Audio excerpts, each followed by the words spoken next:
Magandang umaga po sa inyong lahat. Sa araw po na ito, magsisimula po tayo sa isang paalala na gagaling po sa Deuteronomy 31 verse 6. No? Pero bago po natin basahin ang salita ng Panginoon, tayo po manalangin. Panginoon, maraming salamat sa umagang ito. Salamat sa bagong buhay, Panginoon, sa bagong hininga, Panginoon, sa umagang ito. Panginoon, turuan niyo po kami na talagang maging dependent sa inyo sa bawat oras, sa bawat minuto ng aming buhay. Panginoon, gabayan niyo po ang aming pag-aaral sa inyong salita. Buksan niyo po ang puso't isipan namin upang maitanim po namin itong salita ninyo sa buhay namin. Salamat, Panginoon, sa pangalan ni Jesus. Amen and amen. No? Sa araw po ito, magsisimula po tayo sa paalala ng Deuteronomio chapter 31 verse 6. Hayaan niyo po basahin ko po muna. Sabi po dito, magpakatatag kayo at magpakatapang. Huwag kayong matatakot sa kanila dahil ang Panginoon na inyong Diyos ay kasama ninyo. Hindi niya kayo iiwan o pababayaan. Galing. Sarap po nung ganung pakiramdam na alam po natin ang Panginoon natin. Kailanman hindi tayo pababayaan at kasama natin siya palagi. No? Ang title po ng ating pag-aaralan ngayon, Kasama Natin ang Diyos.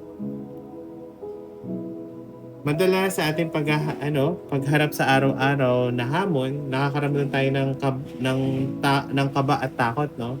Takot sa mga desisyon, problema o kinabukasan.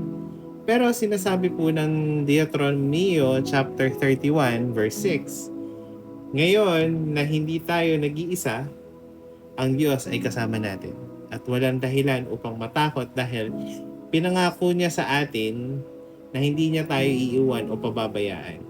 Kapag alam natin na kasama natin ang Diyos, makakaharap tayo ng anumang pagsubok ng may tapang at tiwala, no? Na alam po natin na andyan po palagi ang Panginoon para ipagtanggol tayo. Para bang makakasigurado tayo na meron po tayong laging kasama na nakasangga sa mga hamon o kasama natin na parang cheerleader natin sa mga hamon, nakakayanin po natin dahil andyan po ang Panginoon para number one, palakasin tayo at pangalawa, para protektahan tayo, no?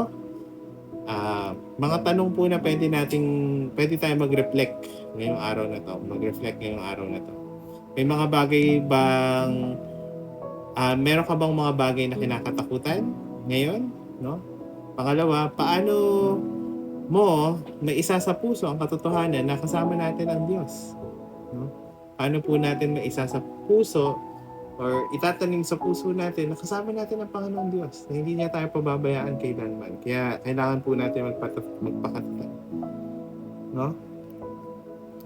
Paalala lang po, sa bawat hakbang na gagawin natin ngayong araw na to, alalahanin natin na hindi kailanman tayo mag-iisa, ang Diyos ay tapat, laging nandyan para sa atin.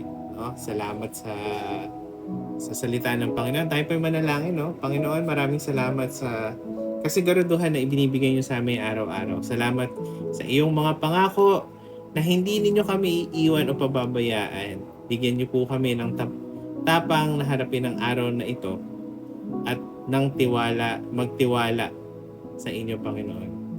At lagi namin po kayong kasama sa bawat oras. Maraming salamat, Panginoon. Pagpalain niyo po ang bawat isa, palakasin niyo po sila, protektahan niyo po sila, Panginoon, at i-provide niyo po ang mga pangangailangan nila. Salamat, Lord, sa pangalan ni Jesus. Amen and amen. No? Maraming salamat po sa